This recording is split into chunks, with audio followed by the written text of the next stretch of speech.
पास सही साइज़ के कोई टूल्स होने चाहिए ताकि आप आपको रिपेयर इजी करा सकें।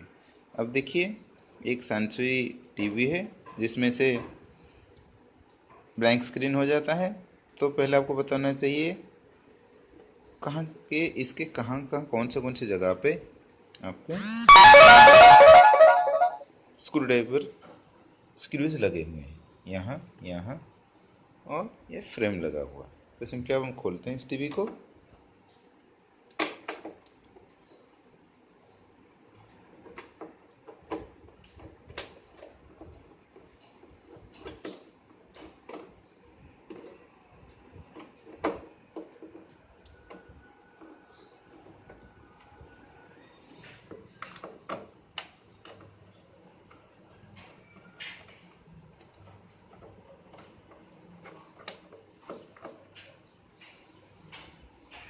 और याद रहे स्क्रूज का एक सही जगह पर रख सकें।